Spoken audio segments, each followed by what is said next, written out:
Morning आप सभी को। मैं साधना स्टडी विद साधना में आप सभी का स्वागत है। आज हमारा टेस्ट सीरीज 4th है। देखेंगे कि आज का पहला क्वेश्चन क्या है। आज का पहला क्वेश्चन है, आय का वह भाग जो आवश्यकता की पूर्ति के पश्चात शेष बचता है। यहाँ पे क्या हो जाएगा, शेष बचता है, तथा जिसे भविष्य के लिए उत्पादक कार्यों में लगा दिया जाता है वह कहलाता है। जैसे ये क्या कह रहा है, आय का वह भाग, हमारे परिवार की जितनी भी आय होती है उसका उसका भाग जो हमारी आवश्यकता होती है, जो हमारी नीड होती है, उसकी पूर्ति के बाद, उसको पूरा करने के पश्चात जो शेष हमारे पास बचता है इनकम, जिसे भविष्य के लिए हम उत्पादक कार्यों में लगा देते हैं। जैसे कोई कार्य अगर भविष्य में हुआ तो हम वहाँ पे लगा देते हैं, तो वह क्या कहलाता है? क्या निसंचय कहलाता है, बचत कहलाता है, या आय कहलाता है, या व्यय कहलाता है? इसमें निसंचय का मतलब होता है जैसे कि हम पहले धन इकट्ठा करके रखे रहते हैं, तिजोरी, अलमारी या कहीं पे छुपा करके रखे रहते हैं, बाद में हम कार्य करते हैं, तो निसंचय का मतलब वो हो जाता है। आय का मतलब होता है हमारे परिवार की जितनी सारी मुद्रा होती है, चाहे वह कोई जॉब करते हो, चाहे खेती करके, चाहे जैसे करके जो पैसे इकट्ठा करते हैं, वह हमारी आय होती है। व्यय क्या होता है, जितनी हमारी आवश्यकता होती है अपने पूरे आय से हम उसको खर्च कर देते हैं, वही हमारा व्यय हो जाता है। ये बचत क्या है, बचत हमारी जो आवश्यकता की पूर्ति के पश्चात जो पैसे बचते हैं वह हमारा बचत हो जाता है, आगे हम भविष्य के लिए कार्य में लगाते हैं। ठीक है, तो हमारा दूसरा आंसर सही है। अगला क्वेश्चन हम देखते हैं, अगला क्वेश्चन कौन सा है। अगला क्वेश्चन है, व्यय के बाद बचे धन अलमारी या तिजोरी अथवा भूमि में दबा कर रखने तथा समय आने पर काम में आने से वह धन कहलाता है। जैसे कि अभी हमने बताया कि व्यय के बाद जितने भी अगर हम खर्च करते हैं, खर्च करने के बाद जो धन हमारा बचता है, चाहे हम उसको अलमारी, तिजोरी या भूमि में जो दबा के रखते हैं, तो उसको काम आने पर हम प्रयोग करते हैं, तो वह कौन सा धन कहलाता है, आप बताइए।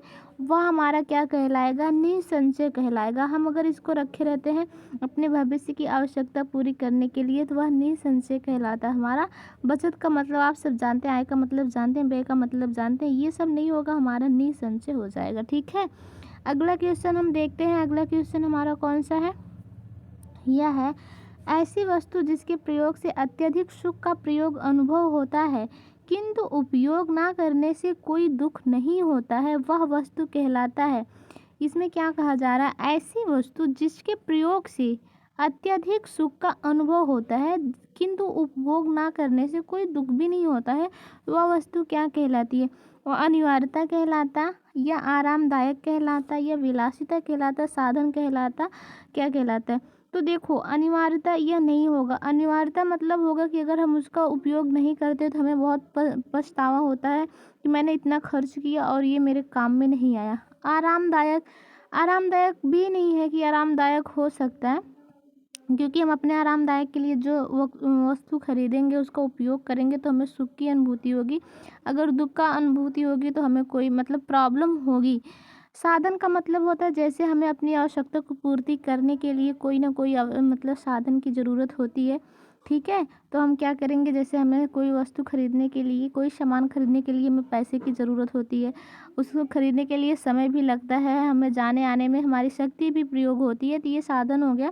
और ये होता है हमारा विलासिता। विलासिता क्या है, ये हमारी आवश्यकताओं मनोरंजन की पूर्ति के लिए होता है। हम खरीदते हैं, अगर उसे उपभोग ना करें तब पर भी हमें कोई दुख की अनुभूति नहीं होती, क्योंकि ऐसे ही हम ले लेते हैं। ठीक है, तो ये हमारा अपनी खुशी के लिए विलासिता होता है, ये हमारा सी आंसर सही हो जाएगा। अगला क्वेश्चन देखते हैं, आवश्यकता मनुष्य की ऐसी इच्छा है जिसकी पूर्ति के लिए उसके पास पर्याप्त होने चाहिए। इसमें क्या कह रहा है कि आवश्यकता मनुष्य की वह इच्छा है, ठीक है, जिसकी पूर्ति के लिए उसके पास पर्याप्त होना चाहिए, साधन या धन, प्रतिष्ठा, बचत। तो उसके लिए हमें किसकी ज़रूरत होती है, साधन की ज़रूरत होती है, तो हमारा पहला आंसर सही है। ठीक है, बचत धन की भी आवश्यकता होती है, अब लेकिन नहीं, आपकी इतनी इच्छा होगी उतना धन थोड़ी ना होगा, उतना बचत भी होगा, लेकिन सबसे ज़रूरी क्या होता है, हमारा साधन होता है, तो हमारा पहला ऑप्शन सही हो जाएगा। ठीक है, अगला क्वेश्चन देखते हैं। अगला हमारा, सबसे अधिक सुखी वर्ग होता है।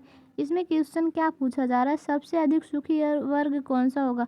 अत्यधिक धनी वर्ग, मध्यम श्रेणी का वर्ग, श्रमिक वर्ग, या स्नेह व्यक्ति व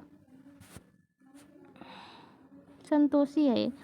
ये संतोषी व्यक्ति का वर्ग, ठीक है। तो इसमें क्या होगा, अत्यधिक जो धनी वर्ग होगा उसको अपने धन के बारे में हमेशा टेंशन रहेगी, वो भी सुखी नहीं हो सकता। मध्यम श्रेणी का वर्ग जो रहेगा उसको भी आगे जाने की भी टेंशन रहती है, वो भी ज़्यादा सुखी नहीं होगा। श्रमिक वर्ग व्यक्ति वो भी सोचता है कि हम जिंदगी भर श्रम ही करते रहेंगे, कब सुख आएगा, कब, सब परेशान है अपनी दुनिया में। लेकिन जो व्यक्ति चाहे थोड़े चाहे ज़्यादा चाहे जैसे भी है, उसके पास जितना भी है उसमें वो खुश है, संतोष कर रहा है, उस पर भरोसा कर रहा है कि नहीं ठीक है, जितना है अच्छा, भगवान मुझे बहुत अच्छा दिए, तो वो आदमी बहुत सुखी रहेगा। इसका डी आंसर सही है, ठीक है। तो अगला क्वेश्चन देखते हैं।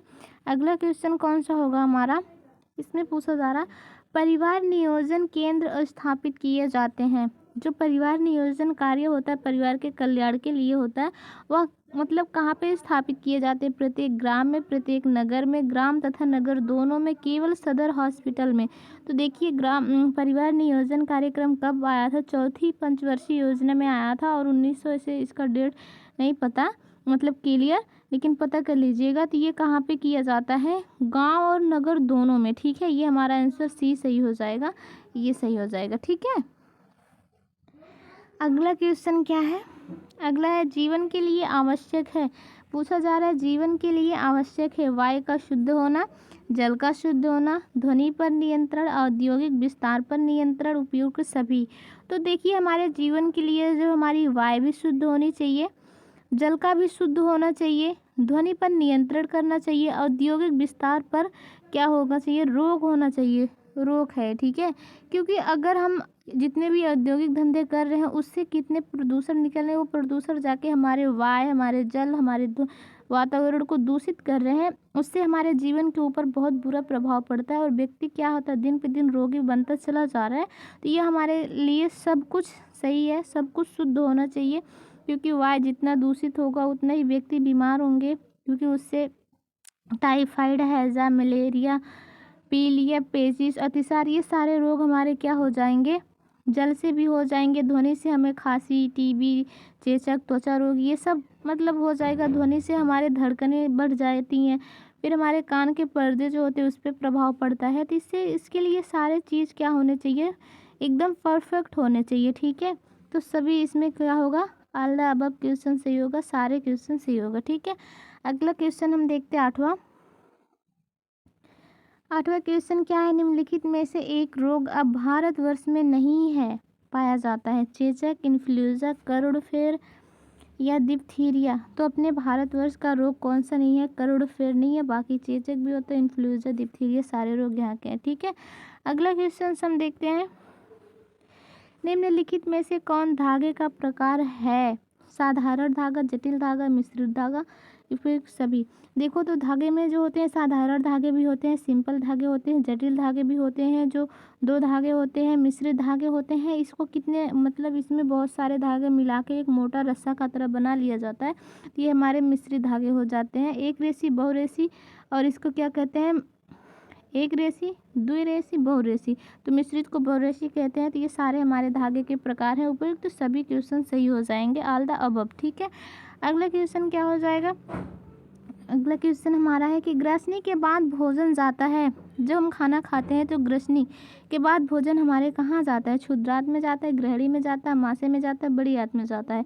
तो आप सभी को पता है जब हम भोजन ग्रहण करते हैं तो भोजन पहले हमारे मुख में जाता है। मुख किससे बाद से ये जो ग्रासनी होती है, ये ग्रासनी हमारी कोई यहाँ पे भोजन रुकता नहीं है, ये भोजन जाने का मार्ग होता है। जैसे ये हमारा मान लीजिए मुंह है, यहाँ पे भोजन गया, फिर ये हमारी ग्रास नली है, फिर ग्रसनी है, उसके बाद से क्या हो जाता है, फिर हमारा आमाशय आ जाता है। तो आमाशय में भोजन जाता है, उसके बाद से छोटी आंत में जाता है। पहले भोजन पेट में जाएगा, फिर छोटी आंत में जाएगा, वहाँ पे पूर्ण रूप से उसका पाचन होगा भोजन का। और पानी का जो होता है दवा का, वो बड़ी आंत में होता है, और ग्रहणी जो होता है वो भी छोटी आंत का एक भाग है। तो हमारा भोजन ग्रसनी के बाद कहाँ जाएगा, आमाशय में जाएगा। तो आई होप आपका क्वेश्चन कैसा लगा ज़रूर बताइएगा। और हम ये टीजीटी, पीजीटी, एलटीडी, एसएसबी सारे में जितने क्वेश्चन अच्छे से आएंगे हम सारे को कराएंगे। आज हमारा टेस्ट सीरीज 4th हो गया, लगभग सारे मिक्स क्वेश्चन हम कराएंगे। आज के लिए इतना ही, बहुत बहुत धन्यवाद आप सभी को, थैंक यू।